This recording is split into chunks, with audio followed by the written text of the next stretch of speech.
Hi, and welcome to the next edition of Hey Doc, What's Up? Today, what I want to do is talk about that fourth leg of your foundational chair. Remember, what we've been covering is the four foundational legs of your health, the four hormone legs of your chair. Without those four hormone groups in your knowledge and your armamentarium of what's going on, you really don't know what the health of your body is doing. So just as a recap, first leg of your chair is your female male hormones. For guys, just your male hormones, but for women, all four. Second leg of your chair is your insulin. That also includes your fasting blood sugar as well as your hemoglobin A1C, the 3-month blood sugar control.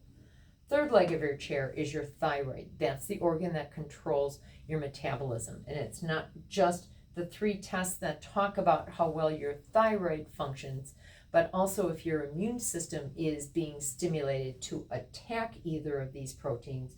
So it's whether or not there's an immune response that is going after your thyroid function. The fourth leg of your chair is what we're going to talk about today. That's your adrenal gland. Now, your adrenal gland is your fight or flight organ. It is actually your stress organ. And by golly gee, who doesn't have stress, right? Well, we all have stress, whether it's physical stress, whether it's emotional stress. It doesn't matter whether we bring the stress onto ourselves or whether the stress is given to us by an external force. It is still stress. So stress is going to have its impact on the body. We've all heard that stress can cause bodily harm, such as it can cause heart attacks. Stress can cause peptic ulcers or reflux or GERD. Those are all things that can be stress induced. So stress is a real factor and it can cause real morbidity and mortality. So knowing what you can do to manage your stress, knowing you have some semblance of control over that stress, that's your cortisol. And cortisol should be drawn before 9 in the morning because for you first shifters out there that work from an 8 to 5 or an 8 to 6 kind of timing in your daily job, you're going to peak your cortisol 3 hours after you're up. Second shifters, if you sleep until basically 8 or 9 in the morning, then get up, or if you sleep till 11 in the morning, it's going to be 3 hours after you get up. Third shifters, you kind of end up doing many times a third shift job, but you keep yourself up during the day for first shift socialization, family events. So third shifters, talk to your doctor about when is the best time to get your cortisol done. Again, it should be when you have a regular schedule and when you can have your cortisol drawn about 3 hours after you awaken. Okay, so cortisol, again, is your measure of stress. How do you support that cortisol? You do it with a vitamin B12. Now, vitamin B12 is hugely important.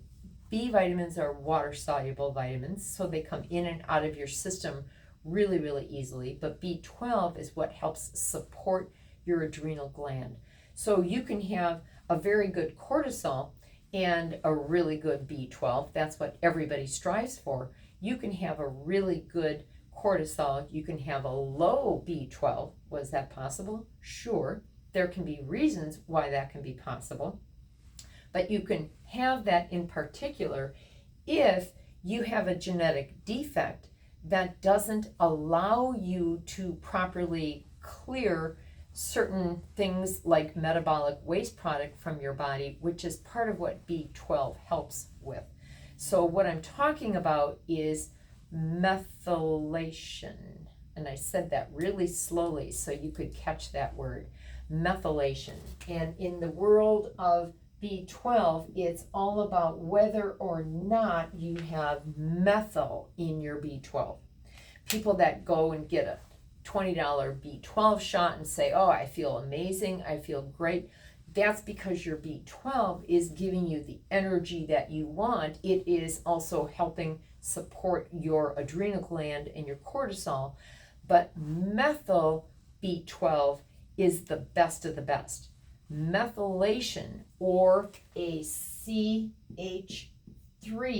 chemical unit on your B12, is something that when the C splits off, you get 3 hydrogens, 3 H's. Those are all positive charges. If you have 3 positive charges, they can look for 3 negative free radicals. And like a magnet, positive meets negative, and you pee that out. That's methylation, or a way to clear toxin and free radicals from your body. There are 15% of the population that cannot properly methylate. And you go, what?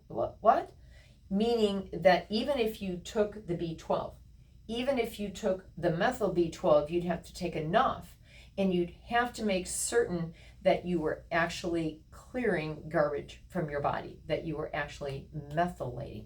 So how do you know if you are properly clearing garbage from your body? Well, it's actually a very simple blood test. And that blood test is called an MTHFR, a methyl tetrahydrofolate reductase deficiency. Whew, that's a mouthful. But all you have to remember is these 5 letters, MTHFR. Now, the way that works is you get genes from your mom, you get genes from your dad, genetically speaking. You get a copy of each of these genes, 1 copy from mom, 1 copy from dad, so you get 2 of each, 4 total genes. We can do a blood test that would tell you whether or not you might be missing 1, or 1 of each, or 2.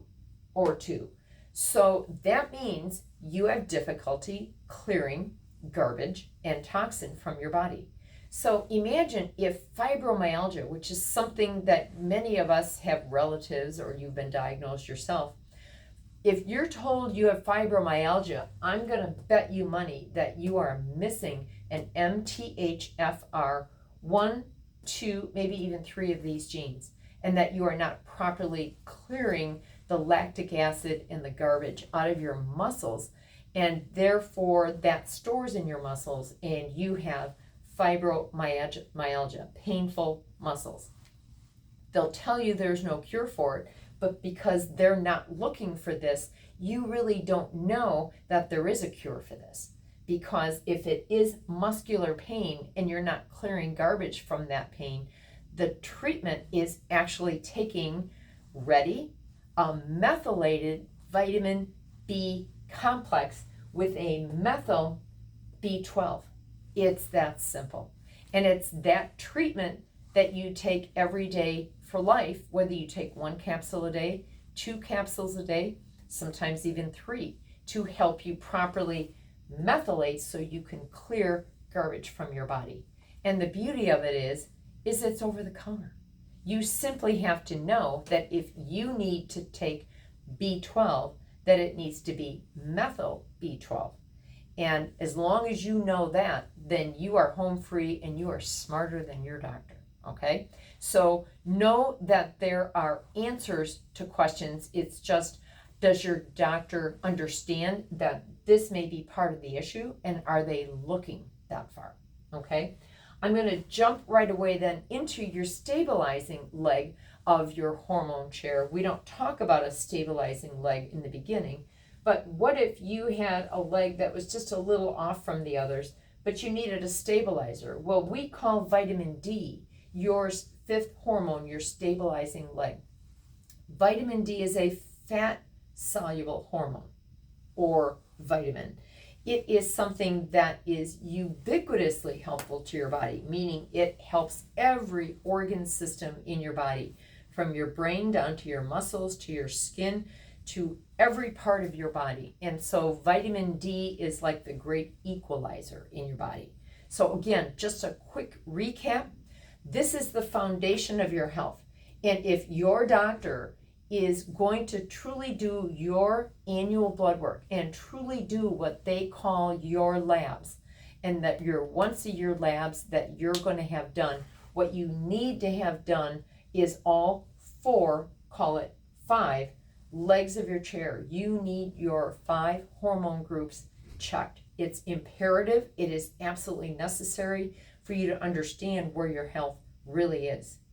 So again, those 5 groups: your female male hormones, your insulin with blood sugar, A1C, your thyroid with its immune antibody, whether or not you're attacking, your adrenal with its cortisol and B12 levels, your MTHFR, if indeed your doc is savvy enough or you've clued your doc in on how to be that savvy, and number 5, your vitamin D. So hope this helps, hope it clarifies things for you, and we'll delve into guys and women's quote unquote in particular hormone groups next time. See you then.